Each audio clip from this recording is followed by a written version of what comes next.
ሰላም ውድና የተከበራችሁ አድማጭ ተመልካቾቼ በአገር ውስጥም በአገር ውጭም ያላችሁ ትውልድ ኢትዮጵያውያንና ኤርትራውያን ሰላም ሰላም ብያለሁ።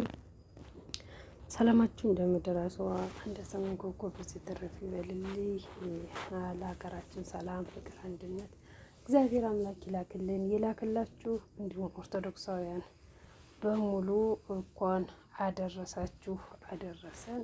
ለአቡነ ገብረ መንፈስ ቅዱስ ዓመታዊ ክብረ በዓላቸው በሰላም በጤና በፍቅር አደረሰን አደረሳችሁ። እንዲሁም ለሀገራችን ሰላም፣ ምሕረት፣ ቸርነት ይላክልን። በውጭ ሀገር ያላችሁ ትውልድ ኢትዮጵያውያን ደግሞ ለቅድስ ሀገራችሁ ያብቃችሁ በማለት እንግዲህ ዛሬ የአብርሽና የነሩታ ስለነ ሄርሜላ ነው ይዤላችሁ የመጣሁት። አንዳንዴ ምን አለ መሰላችሁ የማይታወቅና የማይሰማ ተመስሎ ሌላ ነገር ብናደርግ ያው እውነት ነው።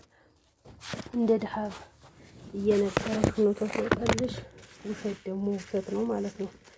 ስለዚህ እንግዲህ ሩታ ከጽጌ ማቅረባታለሽ፣ ሄርሜላ እንግዲህ ከነዳኒ ጋር ቀርባለች። እንግዲህ አብርሹ ያው አንዳንዴ ትንሽ ግብግብ ብሏል፣ ግን ይህ ግልጽና ግልጽ ነው። ሁለቱን የጠረጠረ ያው እንግዲህ ከብዶት ይሆናል ብለን በማሰብ ነው እንግዲህ ነገሮች ሁሉ ተሰብስቦበት ነው።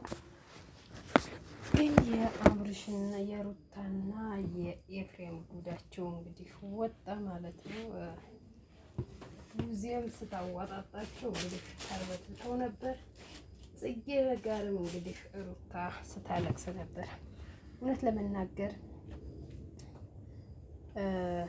እርግጥ አብርሽም ጥፋት አጥፍቶ ነበር። በዛን ሰዓት እንደዛ ስትለምን እምቢ ብላ ከሰው ሕይወት እንግዲህ ቀለበት ሲደረግ ደግሞ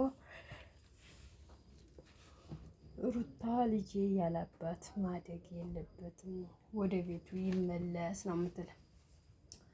እንግዲህ አንዴ የተተፋ አይመለስም እንግዲህ በፊት ቃላት በነገራት ማለት ነው።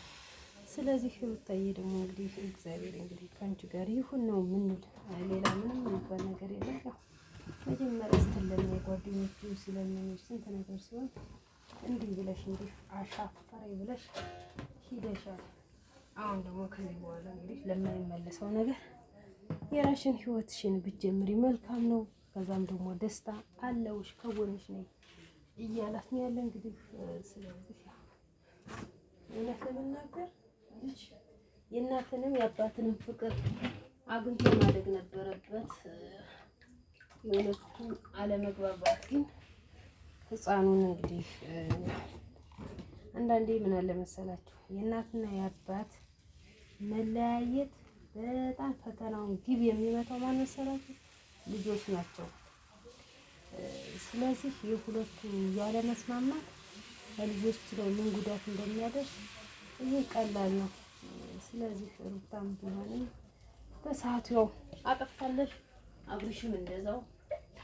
ስለዚህ ሩታ ደግሞ ልጄን ያላባት ማደግ አልፈልግም እያለች ነው ያለ። አንዳንድ ቆም ላስታስበው እውነትም ነው ልጅ ያላባት ማደግ በጣም ከባድ ነው።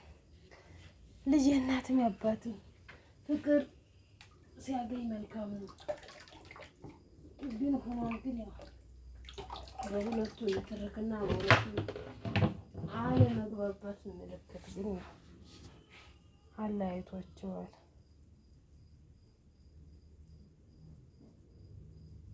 ስለዚህ